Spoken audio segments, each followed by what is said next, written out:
காலையில் இட்லி, சாம்பார், சட்னி சாப்பிடுவதை தங்கள் அன்றாட வாழ்க்கையின் ஒரு அங்கமாகவே தென்னிந்தியர்கள் வைத்திருக்கின்றனர். பச்சிளங்குழந்தை முதல் பல்விழுந்த முதியோர் வரை எல்லா தரப்பினருக்கும் ஏற்ற உணவாக இட்லி இருந்து வருகிறது.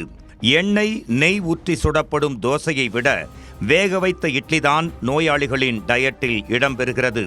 சாம்பார் இட்லி, குஷ்பு இட்லி, மல்லிப்பூ இட்லி, தட்டிட்லி, பொடி இட்லி என வெரைட்டியாக இட்லிகள் வந்துவிட்டன. ஏன், வெளிநாட்டில் இருந்து இந்தியாவிற்கு சுற்றுலா வரும் பயணிகளின் ஃபேவரட் லிஸ்டிலும் இட்லி இடம்பெறுகிறது. இப்படி இட்லிக்கு உலகம் முழுக்க ஒரு கிரேஸ் இருக்கும் நிலையில் இட்லி சாப்பிட்டால் கேன்சர் வருவதற்கான அபாயம் உள்ளதாக கூறி ஹோட்டல்களில் இட்லி தயாரிப்புக்கு தடை விதித்திருக்கிறது கர்நாடக அரசு. அதாவது, கர்நாடகாவில் உள்ள ஹோட்டல்களில் இட்லி தயாரிப்பில் பிளாஸ்டிக் அதிக அளவில் பயன்படுத்தப்பட்டு வருவதாக கூறப்படுகிறது. இதனால் கடுமையான உடல்நலக்கேடு ஏற்படும் அபாயம் இருப்பதால் ஹோட்டல்கள் மற்றும் உணவகங்களில் இட்லி தயாரிப்பில் பிளாஸ்டிக் பயன்படுத்துவதை தடை செய்ய கர்நாடக அரசு முடிவு செய்துள்ளது.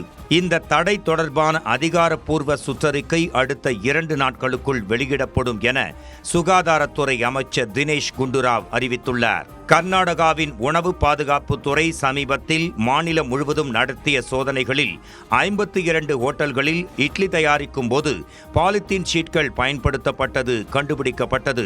பிளாஸ்டிக், குறிப்பாக புற்றுநோயை உண்டாக்கும் மெல்லிய பாலித்தீன் தாள்கள் பயன்படுத்தப்படுவதால் இந்த தடை பிறப்பிக்கப்பட்டிருக்கிறது.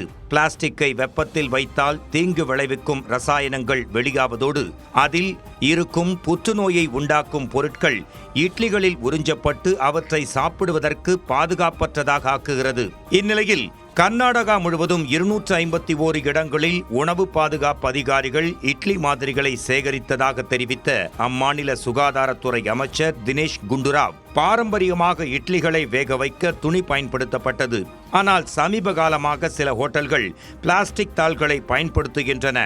விசாரணையில் இவற்றில் 52 ஹோட்டல்களில் பிளாஸ்டிக் பயன்படுத்தப்படுவது கண்டுபிடிக்கப்பட்டது என்று அதிர்ச்சி தகவலை தெரிவித்தார். மேலும் தடையை மீறுவோர் மீது கடும் நடவடிக்கை எடுக்கப்படும் என உறுதியளித்த அமைச்சர் ராவ், உணவு தயாரிப்பில் பிளாஸ்டிக் பயன்படுத்தப்பட்டால் அது குறித்து புகார் அளிக்குமாறு மக்களை அவர் கேட்டுக் கொண்டிருக்கிறார். இட்லி தயாரிப்பில் பயன்படுத்தப்படும் பாலித்தீன் தாள்கள் புற்றுநோய் ஏற்படுத்தும் அபாயம் உள்ளதாக கூறி இட்லிக்கு அரசாங்கமே தடையை அறிவித்துள்ளது கர்நாடகா முழுவதும் பெரும் அதிர்வலைகளை உருவாக்கியுள்ளது.